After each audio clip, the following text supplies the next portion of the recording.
দর্শক সবাইকে স্বাগত নিউজ 24 সকালের সংবাদে আপনাদের সঙ্গে পুরো সংবাদ জুড়ে আছি আমি তামিমুর রহমান তন্ময়। বড় মৌসুমে চালের উৎপাদন বাড়লেও দাম নিয়ন্ত্রণহীন। সরকারি সংস্থা টিসিবির হিসাবে গেল বছরের একই সময়ের চেয়ে মোটা চালের দাম বেড়েছে 13%। বাড়তি মাঝারি ও চিকন চালের দামও। করোনাকালে মানুষের আয় কমে যাওয়ায় চরম বিপাকে ভোক্তারা। খাদ্য মন্ত্রণালয় বলছে পর্যাপ্ত উৎপাদনের পরও কেন দাম কমছে না খতিয়ে দেখছে সরকার।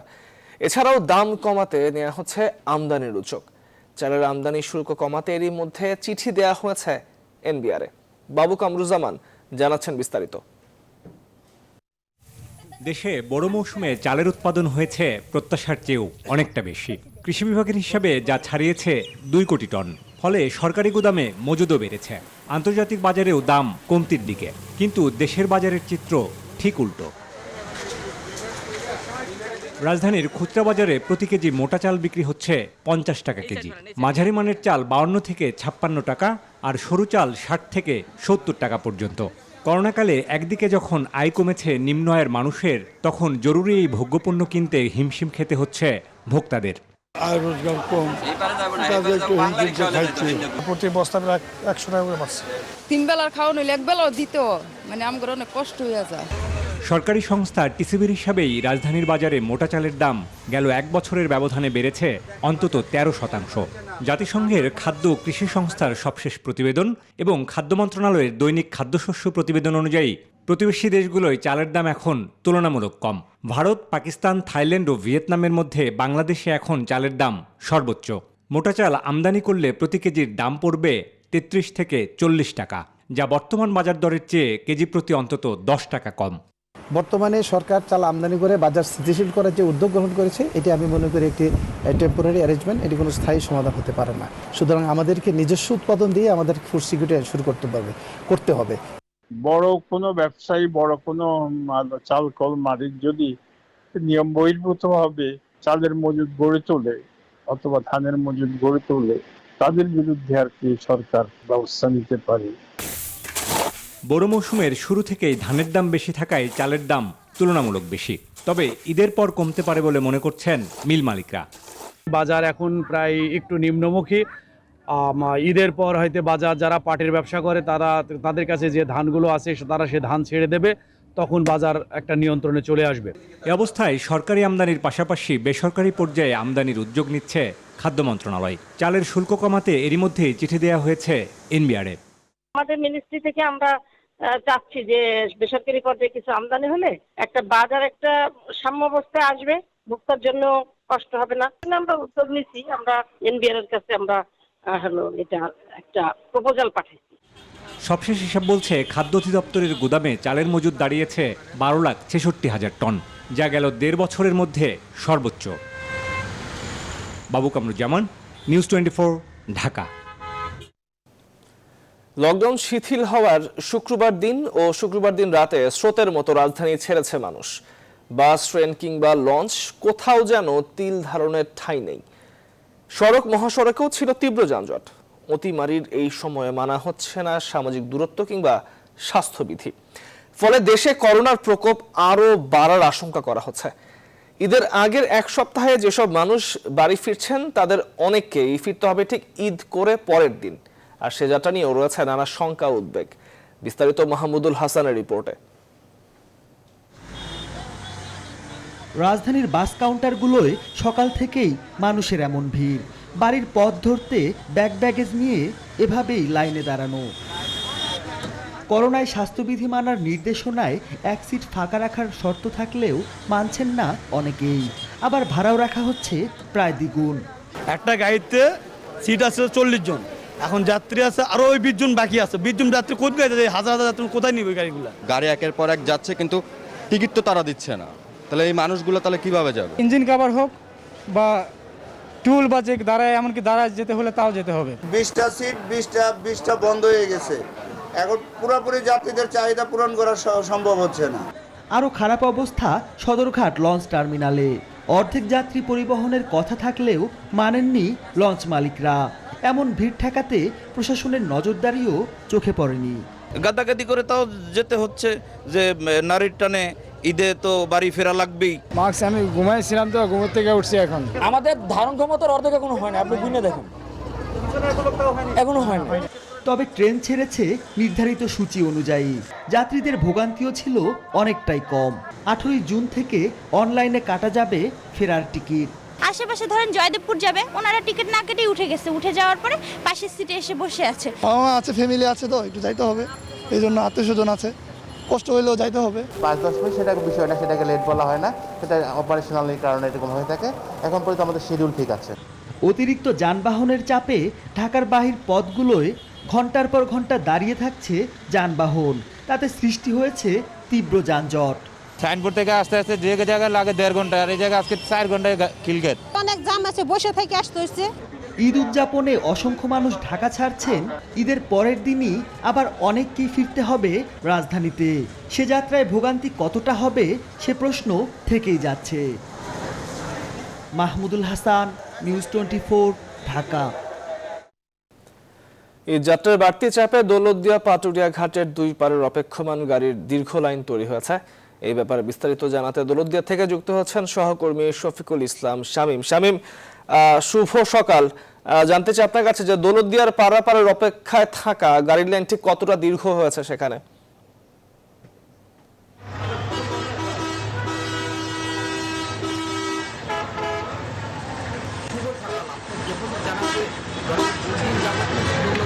ব্যবহার করে দক্ষিণ পশ্চিমাঞ্চলের 21টি জেলার যারা খামারি দিচ্ছে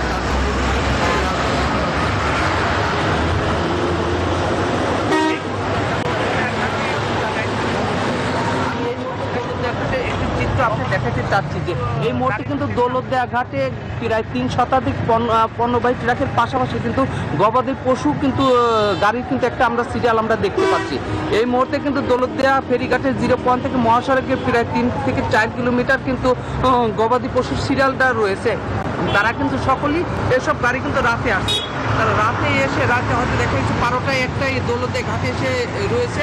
তো এখনো পর্যন্ত কিন্তু ফেরি সংকট থাকার কারণে তারা ফেরি পানে, যে কারণে কিন্তু তাদেরকে ফেরি পানের অপেক্ষায় দীর্ঘ সারি দিয়েই কিন্তু বসে থাকতে হচ্ছে।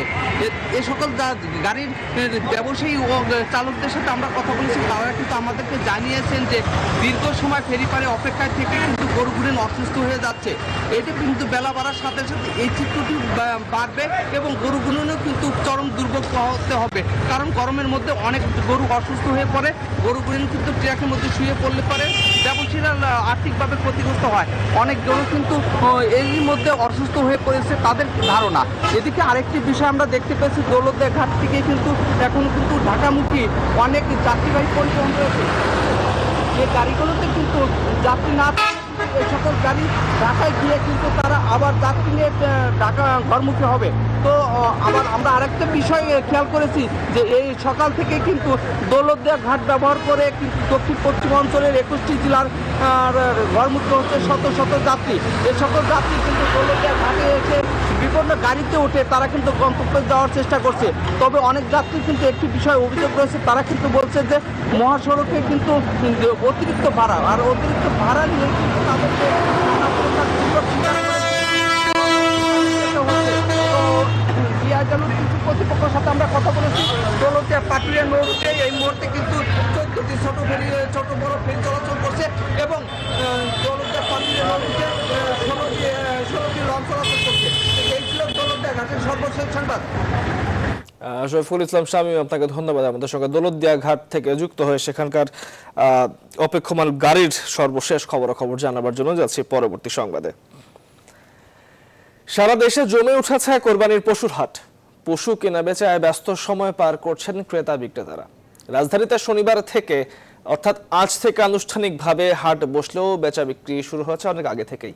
তবে সব হাটে উপেক্ষিত হচ্ছে স্বাস্থ্যবিধি। ঢাকার 2 সিটি কর্পোরেশন বলছে স্বাস্থ্যবিধি না মানলে ইজারা বাতিল সহ আইন অনুযায়ী ব্যবস্থা নেওয়া হবে। তালুকদার বিপ্লবের প্রতিবেদনে বিস্তারিত। রাজধানীর স্থায়ী অস্থায়ী পশুর হাটে কোরবানির পশু বিক্রি এরই মধ্যে শুরু হয়েছে। তবে সরকারি সিদ্ধান্ত অনুযায়ী শনিবার থেকে এসব হাটে আনুষ্ঠানিকভাবে শুরু হবে পশু বিক্রি। শুক্রবার বিভিন্ন হাট ঘুরে দেখা যায় পশু নিয়ে ক্রেতার অপেক্ষায় বিক্রেতারা। বিভিন্ন জায়গা থেকে ট্রাকে করে নিয়ে আসছে এসব পশু। গরুর আকার ও ওজন বুঝে দাম নির্ধারণ করা হচ্ছে। দাম যাচাই বাছাই করতে হাটে এসেছেন অনেকে। যারা হাটে উঠাইছি বিভিন্ন হাটে, তারা যত ভালো দাম পায়। মনে করছে যে 3 লাখ, 3.5 লাখ, 2.5 লাখ, 2 লাখ, 1.5 লাখ। এবার 2 সিটি কর্পোরেশনের স্থায়ী 2টি সহ 21টি হাট বসছে। করোনা মহামারীর মধ্যে স্বাস্থ্যবিধি মানা সহ 46টি শর্ত জুড়ে দিয়েছে সিটি কর্পোরেশন, কিন্তু হাটে স্বাস্থ্যবিধি উধাও। কেবলই শার্ট খুললাম তো ওই শার্টের সাথে মাছ খারাপ লাগতেছে তো এজন্য। স্বাস্থ্যবিধির কিছুই নাই, আমাদের আশেপাশেই তো দেখা যাচ্ছে। যারা ওই বিক্রেতার দেখি মাস্কই তো নাই, তার মাস্ক নাই, তাকে মাস্ক দিয়ে প্রবেশ করাচ্ছে। ছেলেদেরকে পাঠায় বুঝাইতেছি যে আপনারা মাস্ক পরেন, স্যানিটাইজার ব্যবহার করেন। আমার সমস্ত প্রতিরোধক ব্যবস্থা নিয়েই আমরা এই হাটটা পরিচালনা করতেছি। তবে জমে উঠেছে ঢাকার বাইরের কোরবানির পশুর হাটগুলো। বিশেষ করে উত্তরাঞ্চলের বগুড়ার পশুর হাটে যেন ক্রেতা বিক্রেতার তিল ধারণের ঠাঁই নেই। বিক্রি হচ্ছে বেশ, দাম নিয়ে রয়েছে মিশ্র প্রতিক্রিয়া। মোটামুটি দাম স্বাভাবিক রয়েছে, বাজার একটু বেশি মনে হচ্ছে আমার কাছে। দেশের অন্যান্য জেলায়ও জমে উঠেছে হাট, তবে সবখানে ব্যাহত হচ্ছে স্বাস্থ্যবিধি। করোনার সময় এবার অনলাইনে ডিজিটাল হাট থেকে কোরবানির পশু বিক্রি বেড়েছে। এবার বিক্রির 25 থেকে 30% পশু অনলাইন হাট থেকে বিক্রির আশা করছেন প্রাণী সম্পদ মন্ত্রণালয় ও ই-ক্যাব। তালুকদার বিপ্লব, নিউজ 24, ঢাকা। একজন রোগীর করোনা পরীক্ষায় সরকারের খরচ হয় 3000 টাকা, আর গড়ে 500 টাকায় কেনা এক ডোজ টিকা প্রয়োগে রাষ্ট্রের ব্যয় আরও 2500 টাকা। গণবিজ্ঞপ্তি দিয়ে সরকারি খরচের এমন তথ্য জানিয়েছে স্বাস্থ্য অধিদপ্তর।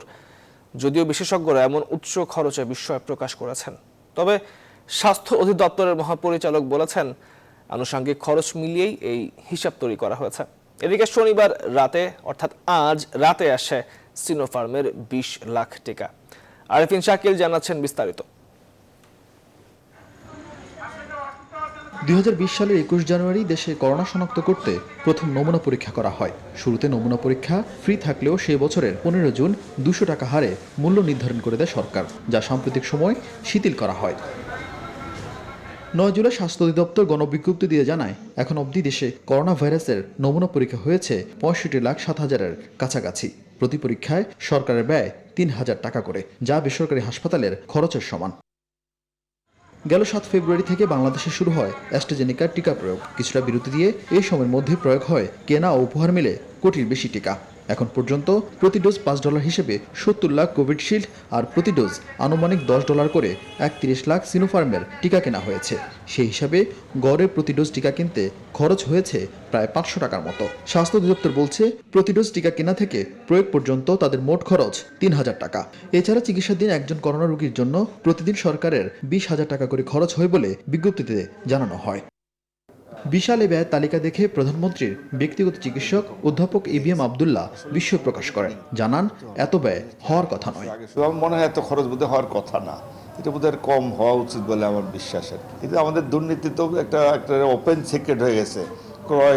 ক্রয় বিক্রয় নিয়ে, এই জিনিসপত্র কেনা বেচা নিয়ে আমাদের বদনামটা কিন্তু সবচেয়ে বেশি। যা কিনে তার কয়েক গুণ হয়তো বিল করে।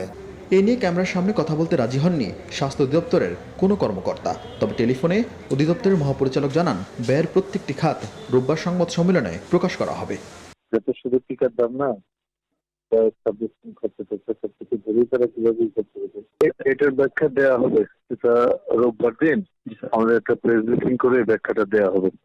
বিশ্ব স্বাস্থ্য সংস্থা, ইউনিসেফ ও ভ্যাকসিন অ্যালায়েন্সের যৌথ সমীক্ষা বলছে, করোনার প্রতি ডোজ টিকার মূল দামের সাথে আর 90% প্রয়োগ ব্যয় ধরতে হবে। অর্থাৎ এক ডোজের দাম 500 টাকা হলে প্রয়োগ ব্যয় আরও 450 টাকা। সব মিলিয়ে খরচ 950 টাকা। আরিফিন শাকিল, নিউজ 24, ঢাকা। মহামারীর করোনার মধ্যে রাজধানীতে বাড়ছে ডেঙ্গুর প্রকোপ। স্বাস্থ্য অধিদপ্তরের তথ্য বলছে, প্রতিদিনই বিভিন্ন হাসপাতালে রোগী ভর্তি হচ্ছেন। গেল 15 দিনেই আক্রান্ত হয়েছেন 623 জন। ডেঙ্গু রোগীর 97% রাজধানীর। বিশেষজ্ঞরা বলছেন এই প্রকোপ থাকবে আগামী 3-4 মাস। এডিস মশা দমনে অবশ্য রাজধানী জুড়ে ক্রাশ প্রোগ্রাম চালাচ্ছে 2 সিটি কর্পোরেশন। মাসুদ আল্লাহ বনির প্রতিবেদনে বিস্তারিত। মহামারী করোনার মধ্যে রাজধানী সহ অন্যান্য জায়গায় পাল্লা দিয়ে বাড়ছে এডিসবাহী মশার কামড়ে আক্রান্ত ডেঙ্গু রোগীর সংখ্যা। ঢাকার বিভিন্ন হাসপাতালে এবছর এখন পর্যন্ত চিকিৎসা নিয়েছেন 995 জন। আর সবশেষ 24 ঘন্টায় ডেঙ্গুতে আক্রান্ত হয়ে 81 রোগী দেশের বিভিন্ন হাসপাতালে ভর্তি হয়েছেন। এদের মধ্যে 36 জনই ঢাকার বাইরের বাসিন্দা। স্বাস্থ্য অধিদপ্তরের পরিসংখ্যান বলছে মে মাসে আক্রান্ত হন 43 জন, আর জুন মাসে কয়েকগুণ বেড়ে রোগীর সংখ্যা 271 জন, আর চলতি জুলাই মাসে এখন পর্যন্ত আক্রান্ত 623 জন। করোনার পাশাপাশি ডেঙ্গুর প্রকোপ বাড়ায় চিকিৎসা সেবা নিয়ে শঙ্কায় বিশেষজ্ঞ চিকিৎসকরা। তো হাসপাতাল করোনার গতি সয়লাম, এখন যদি ডেঙ্গু বাড়তে থাকে তাহলে তো এদের বিছনা দেওয়া, জায়গা দেওয়া তো প্রবলেম হয়ে যাবে। তো ডেঙ্গুতে যদিও ডেঙ্গু শক সিনড্রোম খুব রেয়ার, কমন না, সেখানে আইসিইউর প্রয়োজন যে খুব বেশি পড়ে তাও না, তারপরে আমাদেরকে তো কেয়ার নিতে হবে। তো সরকারের উদ্যোগের পাশাপাশি ভাঙা পাত্র, গাড়ির টায়ার কিংবা নির্মাণাধীন ভবনে যাতে পানি জমে থাকতে না পারে সেজন্য সবাইকে সচেতন হওয়ার আহ্বান বিশেষজ্ঞদের। না হলে আক্রান্তের সংখ্যা ভয়াবহ রূপ নেবে। ডেঙ্গু নিয়ে কিন্তু আমাদের অভিজ্ঞতা আছে, 2017-18 সালের মধ্যে কিন্তু ভয়াবহ ডেঙ্গু, এবং মোটামুটি স্বাস্থ্য মন্ত্রণালয়, ডাক্তার, নার্স, আমরা স্বাস্থ্যকর্মী সবাই মিলে কিন্তু ভালোভাবে নিয়ন্ত্রণ করতে পারছি। অবশ্যই আমরা পারবো, কিন্তু করতে তো হবে, আমাদের চেষ্টা চালিয়ে যেতেই হবে। ডেঙ্গু নিধনে রাজধানী জুড়ে ক্রাশ প্রোগ্রাম চালাচ্ছে ঢাকার 2 city corporation. Masuda Laboni, news 24, Dhaka. লকডাউনে পোশাক কারখানা বন্ধ রাখা হলে ভয়াবহ বিপর্যয়ের শঙ্কা করছেন ব্যবসায়ীরা। ছুটি পেয়ে শ্রমিকরা গ্রামে গেলে সংক্রমণ আরও বাড়বে বলে আশঙ্কা তাদের। অন্যদিকে টানা বন্ধে বহু রপ্তানি আদেশ বাতিল কিংবা প্রত্যাহার হবে বলেও শঙ্কা। এজন্য প্রাথমিক নেওয়া এই সিদ্ধান্ত প্রত্যাহার করতে প্রধানমন্ত্রীর কাছে চিঠি দিয়েছে বিকেএমইএ সহ পোশাক রপ্তানির 5 সংগঠনও। সুলতান আহমেদ জানাচ্ছেন বিস্তারিত। টানা 5 দিন ধরে করোনায় মৃত্যু ছাড়িয়েছে 200 ঘর, বাড়ছে আক্রান্তের পরিমাণও। এমন বাস্তবতায় ধাপে ধাপে লকডাউন দিয়ে সংক্রমণ নিয়ন্ত্রণের চেষ্টাও করছে সরকার। সম্প্রতি লকডাউনেও অর্থনীতির কথা মাথায় রেখে পোশাক কারখানা চালু ছিল, তবে ঈদের পরের লকডাউনে পোশাক কারখানাও বন্ধ রাখার কথা জানিয়েছে সরকার। পোশাক ব্যবসায়ীরা এমন সিদ্ধান্তে হতাশ। তারা বলছেন, লকডাউনে পোশাক কারখানা চালু থাকলে নিয়মের মধ্যে থাকেন শ্রমিকরা। কারখানা আর বাসা এর বাইরে তেমন যাতায়াত নেই বলে সংক্রমণের হারও সবচেয়ে কম এই খাতে। অন্যদিকে ইউরোপ আমেরিকার পরিস্থিতি উন্নতি হচ্ছে, রপ্তানি আদেশও বেশ ভালো। এ পরিস্থিতিতে দীর্ঘদিন কারখানা বন্ধ রাখা হলে সব দিকেই লোকসান দেখছেন পোশাক মালিকরা। এখন ইউরোপ আমেরিকা সব জায়গায় খুলে গিয়েছে এবং বায়াররা এখন প্রচন্ড চাপ দিচ্ছে আমাদেরকে, যাতে দ্রুততার সাথে আমরা মালগুলো তাদেরকে শিপমেন্ট করি। এইরকম একটা পরিস্থিতিতে যদি এই অবস্থা হয় তখন একটা নেগেটিভ ইম্প্যাক্ট হতে পারে। সরকার যে সিদ্ধান্ত নেবে আমরা সেটাই করব। লকডাউনে কারখানা চালু রাখতে প্রধানমন্ত্রী শেখ হাসিনার কাছে চিঠি দিয়েছে পোশাক রপ্তানির সাথে জড়িত 5 সংগঠন। বৃহস্পতিবার মন্ত্রিপরিষদ সচিবের সাথে দেখা করে চিঠি পৌঁছে দেয় তারা। চিঠিতে সমাপ্ত জুন মাসে রপ্তানি প্রবৃদ্ধি প্রায় 28% হয়েছে উল্লেখ করে বলা হয়েছে সময়টা এখন ঘুরে দাঁড়ানোর। এই অবস্থায় 18 থেকে 20 দিন কারখানা বন্ধ রাখা হলে বড়দিন, লেট সামার, ক্রিসমাসের অর্ডার অন্য দেশে চলে যাওয়ার আশঙ্কা রয়েছে। এতে দেউলিয়া হয়ে পড়তে পারে ছোট ছোট উদ্যোক্তারা। ঈদের ছুটিটাকে সংক্ষিপ্ত করে যত দ্রুত সম্ভব ফ্যাক্টরি খুলে দেওয়া, কলকারখানা খুলে দেওয়া এবং আমাদের উৎপাদন অব্যাহত রাখা, এবং এই অর্ডারগুলি যদি আমাদের এয়ার শিপমেন্ট করতে হয় পরবর্তীতে 6 মাসে আমরা এইটাকে সেটেল করতে আমরা ব্যর্থ হব। ওয়ার্কাররা বিচ্ছিন্নভাবে বিভিন্ন এলাকাতে ছড়িয়ে ছিটিয়ে পড়বে এবং তারা উত্তরবঙ্গ থেকে দক্ষিণবঙ্গ পর্যন্ত তারা যোগাযোগ করা বা যাওয়া আসার চেষ্টা করবে। তাতে করোনা ভাইরাসটা আরও আমার মনে হয় যে বেড়ে যাবে। শনিবার সরকারের উচ্চ পর্যায়ের বৈঠকে কারখানা খোলা থাকবে কিনা সেই বিষয়ে চূড়ান্ত সিদ্ধান্ত হবে। সুলতান আহমেদ, নিউজ 24, ঢাকা। সংবাদের রিপোর্টটি বিরতি নিচ্ছি, সঙ্গেই থাকুন।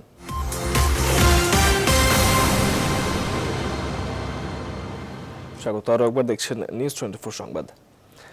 বাসস্থানের পর এবার রোহিঙ্গাদের জীবন জীবিকা নির্বাহের ব্যবস্থা করল বাংলাদেশ। শুক্রবার ভাসানচরে 20,000 রোহিঙ্গা পরিবারের মধ্যে নানা রকম পেশা নির্ভর সামগ্রী সরবরাহ করা হয়। সেসব পেয়ে উচ্ছ্বসিত বাস্তুহারারা। তারা ক্রমান্বয়ে 1 লাখ রোহিঙ্গাকে ভাসানচরে এনে এমন জীবিকা নির্বাহের ব্যবস্থা করতে সরকারের পাশাপাশি আন্তর্জাতিক সংস্থাগুলোর এগিয়ে আসার উচিত বলে মনে করছেন প্রকল্প পরিচালক। হায়দার আলীর ছবিতে ভাসানচর থেকে বিস্তারিত জানাচ্ছেন লাকমিনা জেসমিন সোমা। কাঠখোট্টা লাল দালানগুলোতে লেগেছে সবুজের ছোঁয়া, হাওয়ায় হাওয়ায় দুলছে কচি লাউয়ের ডগা। কক্সবাজারের ঘিঞ্জি ঘর থেকে ভাসানচরে ফিরে নতুন জীবন পেয়েছেন রোহিঙ্গারা, তবু সে জীবনে যেন চাহিদার শেষ নেই। থাকবেই বা কেমন করে, দিনভর নেই কোনো কাজ, নেই অর্থ খরচ করে ইচ্ছে মতো খাবার দাবারের সুবিধা। আর সে কারণেই এবার জীবনের প্রয়োজনে জীবিকার পাশাপাশি রোহিঙ্গাদের জীবনে ছন্দ ফেরাতে সরকারের নতুন উদ্যোগ। শুক্রবার রোহিঙ্গাদের মাঝে ১০০ সেলাই মেশিন, ১০০ দোকান ও তার সরঞ্জাম, ১০০টি ছাগল, অর্ধশত ভ্যান রিক্সা, ৫-৬ হাজার হাঁস মুরগি, ২ লাখ মাছের পোনা সহ ১৩ রকম পেশার জিনিসপত্র বিতরণ করে সরকার। কাজকর্ম করবো, ফ্যামিলিকে চালাবো। ২০০ টাকা পেলে আমরা সুখে চলতে পারবো, শুধু সাকাইতে পারবো পোলা পাই নিয়ে, ওইটাই আমরা কুদর থেকে আমরা বাঁচবো আর কি। তারা দিয়ে যখন আড়াই বেলায় সিলাই টিলাই করি হোস সিলাই চলি ফিরি ফারে ফান করে চা ফুরিব চেষ্টা করা ফুরিব ওই মিচিং পায়ের হোস মানে হাজ গড়ি উন্নতি গড়ি সংসার চলাই পাইজুম ভাই আসলে হাইট পাইজুম। তবে সরকারের একার পক্ষে রোহিঙ্গাদের জীবন জীবিকার ব্যবস্থা কি আদৌ সম্ভব? বৈশ্বিক সংকট বিবেচনায় আন্তর্জাতিক সংস্থার সহযোগিতা জরুরি বলে মনে করেন ভাসানচর আশ্রয়ণ প্রকল্পের পরিচালক কমোডর রাশেদ।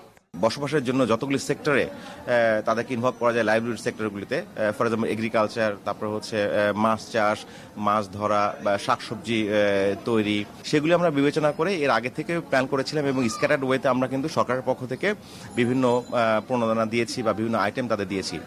১ লাখের মধ্যে এ পর্যন্ত ২০,০০০ মতো রোহিঙ্গা ভাসানচরে এসেছেন। করোনাকালে স্থানান্তর প্রক্রিয়ায় ধীর গতি আসলেও খুব শিগগির পরবর্তী ধাপের রোহিঙ্গারা ভাসানচরে আসবেন বলে জানান প্রকল্প সংশ্লিষ্টরা। রোহিঙ্গাদের কর্মব্যস্ত রাখতে এবং অর্থনৈতিক কর্মকাণ্ডের সাথে সংযুক্ত করতে জাতিসংঘ সহ আন্তর্জাতিক সংস্থাগুলো পরামর্শ দিলেও এখনো পর্যন্ত তেমন কোনো সহযোগিতা করেনি তারা, বরং বাংলাদেশ সরকারই প্রথমবারের মতো এত বড় ধরনের উদ্যোগ নিল। এই উদ্যোগের পাশে আন্তর্জাতিক সংস্থাকেও চাই সরকার। লাকমিনা জেসমিন, সোমা, নিউজ 24, ভাসানচর, নোয়াখালী। ২১ বছরেও যশোরের সাংবাদিক শামসুর রহমান হত্যাকাণ্ডের বিচার প্রক্রিয়া শেষ হয়নি। ১৬ বছর ধরে আইনের মারপ্যাঁচে আটকে রয়েছে এই মামলা। এতে ক্ষুব্ধ নিহতের পরিবার ও তার সহকর্মীরা। রিপন হোসেনের তথ্যচিত্রে টেক্সট রিপোর্ট। ২০২০ সালে ১৬ জুলাই রাতে জনকণ্ঠ যশোর অফিসে কর্মরত অবস্থায় সাংবাদিক শামসুর রহমান সন্ত্রাসীদের গুলিতে নিহত হন। শামসুর রহমান হত্যা মামলায় ২০০১ সালে সিআইডি ১৬ জনকে অভিযুক্ত করে আদালতে চার্জশিট দাখিল করে। পরবর্তীতে ২০০৫ সালে বর্ধিত তদন্ত প্রতিবেদনে ওই মামলায় শামসুর রহমানের বন্ধু সাংবাদিক নেতা ফারাজি আজমল হোসেনকে আসামি করে আদালতে অভিযোগপত্র দাখিল করা হয়। ওই বছরের জুলাইয়ে মামলাটি খুলনার দ্রুত বিচার আদালতে স্থানান্তর করা হয়। এ অবস্থায় মামলার বাদী বিচারিক আদালত পরিবর্তনের সিদ্ধান্তের বিরুদ্ধে ২০০৫ সালের সেপ্টেম্বরে হাইকোর্টে আপিল করেন। পাবলিক প্রসিকিউটর বলছেন, উচ্চ আদালতের নির্দেশের কারণে শামসুর রহমান হত্যা মামলার বিচার কাজ বন্ধ আছে। একজন আসামি অপর সিনিয়র সাংবাদিক আজমল হোসেন ফারাজির আবেদনক্রমে মহামান্য হাইকোর্টে স্টে অবস্থায় আছে। সে কারণে আমরা নিম্ন আদালতে বিচার কার্য স্থগিত আছে। ১৬ বছর ধরে এই হত্যা মামলার কার্যক্রম স্থগিত থাকায় ক্ষুব্ধ নিহতদের স্বজন ও সহকর্মীরা। আমরা হতাশ এবং আমরা চাই এই মামলার যে বিচার কাজ বন্ধ রয়েছে বিচারটা হোক। আমরা রাস্তায় আছি, আদালতে আছি, কিন্তু আমরা বিচার পাইনি। সরকারের কাছে দাবি থাকবে শহীদ সাংবাদিক শামসুর রহমান হত্যার বিচার যেন দ্রুততার সাথে করা হয়। শামসুর রহমানের ২১তম মৃত্যুবার্ষিকী উপলক্ষে হত্যার বিচার দাবিতে বৃহস্পতিবার যশোর জেলা প্রশাসকের মাধ্যমে প্রধানমন্ত্রী বরাবর স্মারকলিপি প্রদান করে যশোর সাংবাদিক ইউনিয়ন। Desk report, news 24।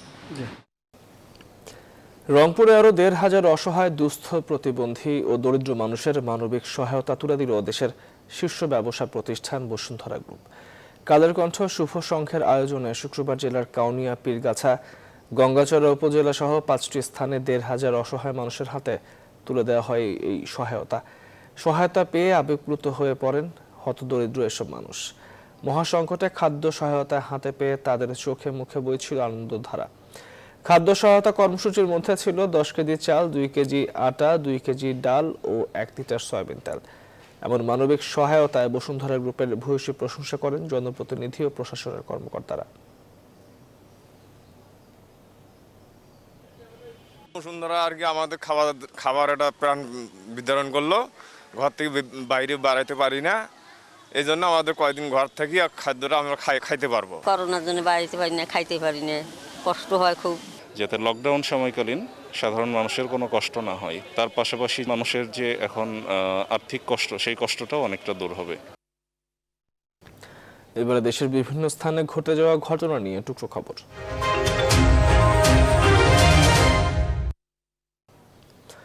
নরসিংদীতে ট্রাক ও লেগুনার মুখোমুখি সংঘর্ষে 6 জন নিহত হয়েছেন, আহত হয়েছেন আরো 5 জন।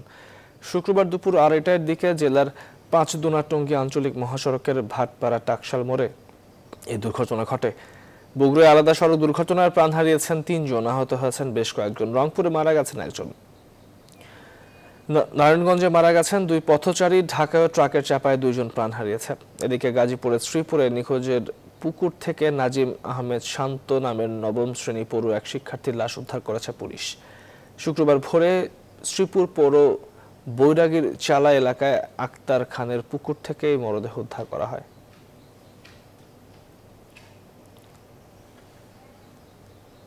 আরো একটু বিরতি নিচ্ছি, সঙ্গে থাকুন।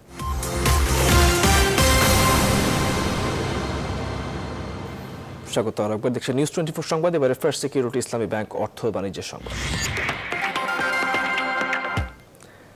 রাজশাহীতে এবারও অর্থ সংকটে চামড়া ব্যবসায়ীরা, যার প্রভাব পড়তে পারে কোরবানির পশুর চামড়া বেচাকেনায়। ব্যবসায়ীরা বলছেন ট্যানারি মালিকরা তাদের পাওনা পরিশোধ না করায় সংকট কাটছে না। তবে এবার চামড়া নিয়ে অপ্রীতিকর ঘটনা এড়াতে আগে থেকেই প্রস্তুতি নিয়েছে স্থানীয় প্রশাসন। রাজশাহী থেকে কাজী শাহেদের প্রতিবেদনের বিস্তারিত। বছর ঘুরে আবারও কোরবানি ঈদ। প্রতি বছরই এ সময় পশুর চামড়া নিয়ে চলে নানা কারসাজি। সরকারের বেঁধে দেয়া দামও চামড়ার দরপতন ঠেকাতে পারে না, ফলে সুযোগ নেয় অসাধু চক্র। চামড়া শিল্পের উদ্যোক্তাদের সঙ্গে বৈঠক করেছে বাণিজ্য মন্ত্রণালয়, কিন্তু খুব একটা আশার খবর নেই চামড়া ব্যবসায়ীদের কাছে। ট্যানারি মালিকরা এবারও দিচ্ছেন না রাজশাহীর ব্যবসায়ীদের পাওনা, যা সংকটে ফেলবে এই অঞ্চলের ব্যবসায়ীদের। আমাদের মেন পুঁজি তো নষ্ট হয়ে গেছে, আমাদের 15 সালে মেন যে পুঁজিটা ছিল এটা তো সংকটে পড়বই। রাজশাহী চামড়া ব্যবসায়ী গ্রুপের পক্ষ থেকে দাবি তুলে ধরা হয়েছে চেম্বার অব কমার্সের কাছে। আগের পাওনা আদায় উদ্যোগ, ব্যাংক ঋণ সুবিধা নিশ্চিত, মৌসুমী ব্যবসায়ীদের দৌরত্ব বন্ধ করার দাবি জানিয়েছেন তারা। আমাদের চামড়া ব্যবসায়ী তো আমরা কিছুক্ষণ আগে মিটিং করেছি, মিটিং করে তাদের যে সমস্যাগুলো তারা আমরা ঢাকার সাথে যোগাযোগ করে যদি তাদের টাকার সমস্যা হয় টাকা তুলতে, সে ব্যাপারে রাজশাহী চেম্বার সহায়তা করবে। সরকার নির্ধারিত দামে চামড়া কিনেও ব্যবসায়ীরা গত বছর বিক্রি করতে পারেননি ট্যানারি মালিকদের কাছ থেকে সাড়া না পেয়ে। রাজশাহীতে নদীতে চামড়া ফেলে ক্ষোভ প্রকাশ করেছিলেন মৌসুমী ব্যবসায়ী, যা দেশ জুড়ে আলোচনার ঝড় তোলে। এবার চামড়া নিয়ে যাতে কোনো অপ্রীতিকর ঘটনা না ঘটে সেজন্য পুলিশ ও জেলা প্রশাসন সতর্ক আছে। স্থানীয় ব্যবসায়ীদের সঙ্গে বৈঠকও করেছেন জেলা ও নগর পুলিশের শীর্ষকর্তারা। চামড়াগুলো যেন তারা কালেকশন করে যেন তারা এখান থেকে সঠিকভাবে যেন ঢাকাতে বা যে জায়গায় তাদের আড়ত আছে ওখানে যেন নিয়ে যায়, এই ব্যাপারে আমরা সতর্ক আছি এবং আমাদের ফুল প্রিপারেশন আছে। চামড়ার ব্যবসাটাকে নিয়ে যাতে করে কোনো ধরনের অপ্রীতিকর এবং অস্বস্তিকর পরিস্থিতি তৈরি না হয় সেজন্য আমরা সজাগ আছি এবং আমাদের গোয়েন্দা সংস্থা কাজ করছে। রাজশাহীতে এবার 5 কোটি টাকার চামড়া কেনাবেচা হবে বলে আশাবাদী ব্যবসায়ীরা। কাজী শাহেদ, নিউজ 24, রাজশাহী। এবার আন্তর্জাতিক প্রসঙ্গ। ভয়াবহ আকার ধারণ করেছে ইউরোপের বন্যা পরিস্থিতি। এর মধ্যে মৃতের সংখ্যা 120 ছাড়িয়ে গেছে, যাতে শুধু জার্মানিতেই মারা গেছে 103 জন, আর বেলজিয়ামে অন্তত 22 জনের মৃত্যুর খবর দিয়েছে। নিখোঁজ রয়েছেন প্রায় 1300 মানুষ। বন্যায় ক্ষতিগ্রস্ত হয়েছে নেদারল্যান্ডস, লুক্সেমবার্গ ও সুইজারল্যান্ডও। নিহতদের সংখ্যা আরও বাড়তে পারে বলে জানিয়েছে স্থানীয় কর্তৃপক্ষ। বন্যার ফলে বিপুল এলাকা জুড়ে ভূমিধসের সৃষ্টি হয়েছে। কাদার নিচে চাপা পড়েছে কয়েক হাজার ঘরবাড়ি। ক্ষতিগ্রস্ত এলাকাগুলোতে চলছে উদ্ধার তৎপরতা ও ত্রাণ সহায়তা। ভূমিধস ও বন্যা দুর্গত এলাকা থেকে কয়েক হাজার বাসিন্দাদের নিরাপদ স্থানে সরিয়ে নেওয়া হয়েছে। গেল 1 দশকে এমন ভয়াবহ বন্যা পরিস্থিতির সৃষ্টি হয়নি ইউরোপে। বিশেষজ্ঞরা বলছেন বিশ্বের গড় তাপমাত্রা 1.2 ডিগ্রি সেলসিয়াস বৃদ্ধি পাওয়ায় জলবায়ুতে ব্যাপকভাবে বিরূপ প্রভাব পড়েছে, আর এতে করে সৃষ্টি হয়েছে বিভিন্ন আবহাওয়া ও পরিবেশগত বিপর্যয়।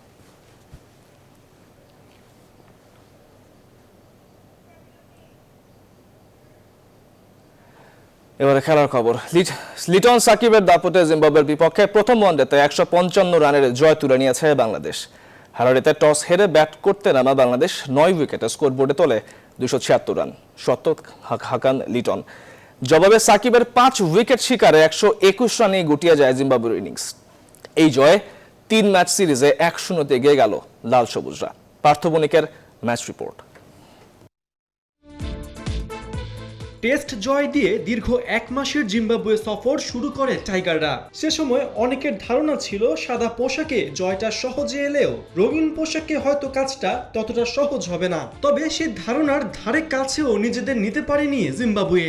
উল্টো 3 ম্যাচ ওয়ানডে সিরিজের প্রথমটিতে লাল সবুজদের কাছে অসহায় আত্মসমর্পণ করেছে স্বাগতিকরা।